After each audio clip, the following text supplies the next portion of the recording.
Напряжение вокруг Запорожской АЭС. Москва осталась без света, а денег для помощи Украине не осталось. Обо всем этом и не только расскажу подробнее. В эфире «Нехта» самые важные и интересные новости. Оккупанты впервые запретили экспертам МАГАТЭ проверить реакторы энергоблоков. Эксперты МАГАТЭ впервые не были допущены в реакторный зал энергоблока, находившегося в холодном останове. Здесь находится активная зона реактора и отработанное топливо. Угроза региональной стабильности и поставкам продовольствия. Члены Совбеза ООН провели совещание о ситуации в Красном море. Крайне важно, чтобы Совет высказался и высказался сейчас о необходимости соблюдения международного права, а также прав и свобод судоходства. Последний пакет помощи по безопасности. В Белом доме заявили, что уже не имеют денег для военной помощи Украине. Мы дали Украине последний пакет помощи в сфере безопасности, который мы можем поддержать прямо перед Новым годом. Сразу после Рождества мы должны заручиться поддержкой Конгресса, чтобы продолжить помогать стране. Добрый вечер, дорогие зрители! Не забывайте лайкать, а также комментировать наши выпуски. Ваши комментарии дают нам мотивацию работать, а главное доносить людям правду. Перейдем к новостям. Ситуация на фронте остается напряженной. Украинские защитники продолжают позиционные бои на рубеже Купянск-Сватово-Кременная. Однако изменений линии фронта на этом участке нет. В отчете ICV говорится, что украинская артиллерия и удары беспилотников сдерживают продвижение оккупантов еще сильнее, чем минные поля. В районе Бахмута также продолжаются позиционные бои. Зетвоенкоры сообщают, что войска РФ продвинулись в районе Веселого. Однако подтверждений этому нет. Как сообщает Генштаб ВСУ, за сутки украинская авиация нанесла удары по 12 скоплениям личного состава противника.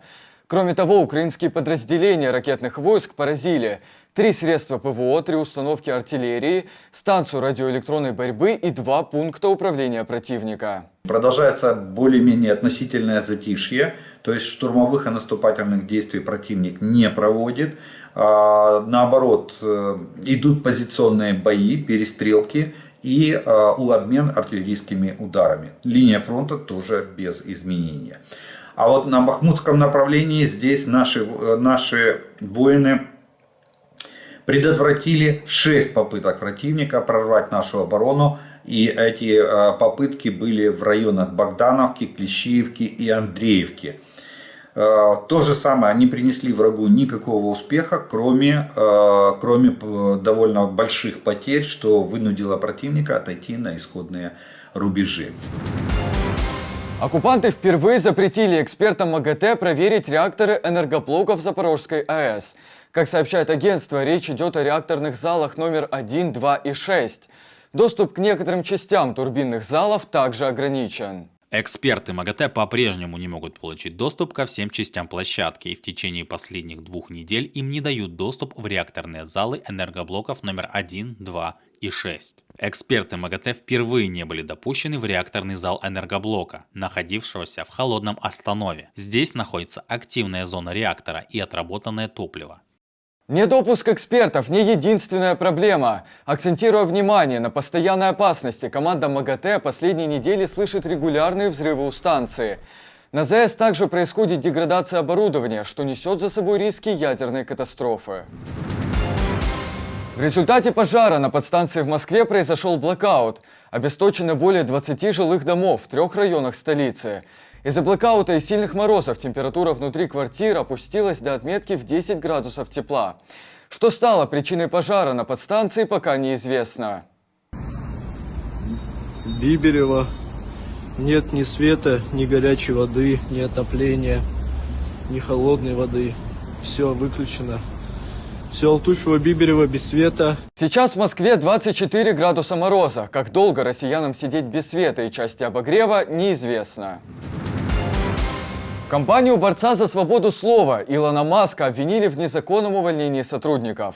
Они написали письмо, которое направили руководству. В нем сотрудники жаловались на Маска и называли его отвлекающим фактором и позорным явлением. Работники утверждают, что заявления Маска не отвечают политике компании, поэтому призвали SpaceX осудить их. Однако вместо осуждения Маска получили увольнение. Региональный чиновник по трудовым отношениям подал жалобу, в которой утверждает, что SpaceX нарушает права работников. Важно подчеркнуть, жалобы на компании Маска поступают довольно часто. В ноябре агентство Reuters зафиксировало как минимум 600 ранее незарегистрированных травм на производстве на объектах SpaceX, включая переломы конечностей, поражение электрическим током, травмы головы и один смертельный исход. SpaceX не ответила на просьбы прокомментировать случившееся. Польские фермеры вновь блокируют движение грузовиков на границе с Украиной. Отмечается, сейчас около 800 грузовиков ожидают въезд в страну на этом направлении. Организаторы акции обещают не блокировать проезд автобусов и легковых авто.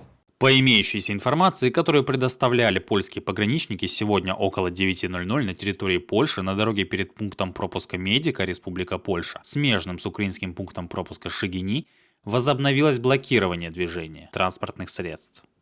На этот раз акция протеста будет иметь более жесткую форму. Каждый час будут пропускать только один грузовик из очереди. Фермеры требуют дотации на покупку кукурузы. В польском правительстве пообещали, что будут пытаться убедить забастовщиков прекратить блокаду. Угроза региональной стабильности, глобальной свободе судоходства и поставкам продовольствия. Члены Совбеза ООН провели совещание о ситуации в Красном море. США и еще 11 стран призвали хуситов прекратить нападения на суда и освободить задержанные экипажи. Эти нападения имеют серьезные последствия для безопасности в море, международного судоходства и торговли, а также подрывают и так плохую гуманитарную ситуацию в Йемене, нанося ущерб способности международного сообщества оказывать помощь более чем 21 миллиону нуждающихся людей. Крайне важно, чтобы Совет высказался и высказался сейчас о необходимости соблюдения международного права, а также прав и свобод судоходства. Через Красное море проходит почти 15% мировой торговли, в том числе 8% торговли зерном, 12% торговли нефтью и 8% торговли сжиженным природным газом. Судоходные компании продолжают менять маршруты судов, чтобы обойти весь африканский континент. Это приводит к значительным затратам и большим задержкам. В Вашингтоне заявляют, пиратству хуситов способствует Иран. Они предоставили группировке беспилотники, ракеты и необходимые разведданные, важные для планирования и осуществления этих нападений. Иран уже давно поддерживает эти нападения. Помимо того, что Иран давно предоставляет финансирование для помощи таким операциям, с 2015 года он передал хуситам передовые системы вооружений, включая беспилотные летательные аппараты, крылатые ракеты для наземного нападения и баллистические ракеты, используемые для атак на морские суда.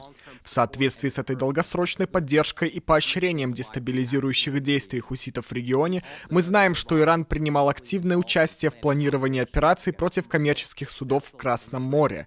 Соединенные Штаты не стремятся к конфронтации с Ираном. У Ирана есть выбор. Он может продолжить свой нынешний курс или отказаться от поддержки, без которой хуситам будет трудно отслеживать и наносить удары по торговым судам, курсирующим по судоходным путям через Красное море и Аденский залив. Последний пакет помощи по безопасности. В Белом доме заявили, что уже не имеют денег для военной помощи Украине. Джон Кирби указал, что при отсутствии дополнительного финансирования нет другого волшебного горшка, в котором можно найти средства. По его словам, дальнейшая поддержка страны зависит только от Конгресса. Президент делает все возможное, чтобы попытаться поставить украинцев на ноги, поэтому так важно, чтобы дополнительный запрос на финансирование, который выдвинул президент, был удовлетворен. Мы дали Украине последний пакет помощи в сфере безопасности, который мы можем поддержать прямо перед Новым годом. Сразу после Рождества мы должны заручиться поддержкой Конгресса, чтобы продолжить помогать стране. Президент США Джо Байден в октябре обратился к Конгрессу с просьбой одобрить дополнительное финансирование, в том числе более 60 миллиардов долларов для Украины. Но оно застряло в Сенате из-за противоречий между обоими партиями в вопросе границы с Мексикой. Важно отметить, что есть и хорошие новости. 10 января пройдет заседание Совета НАТО-Украина. Как сообщил спикер Альянса, заседание пройдет на уровне послов по запросу Украины в ответ на массированные атаки РФ. Ранее Дмитрий Кулеба сообщил, что одной из ключевых тем станет усиление противовоздушной обороны страны.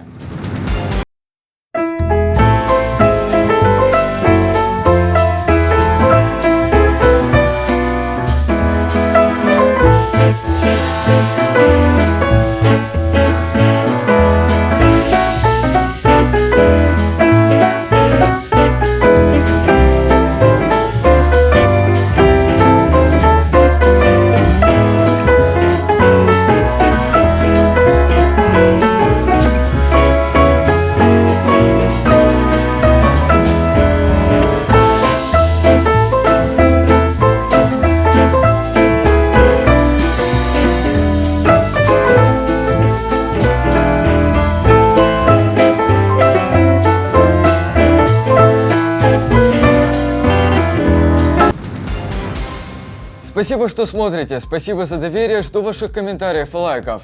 Не забывайте нажимать на колокольчик, чтобы всегда оставаться в информационной повестке, а также подписываться на нас и в других социальных сетях, Telegram, Twitter или же TikTok.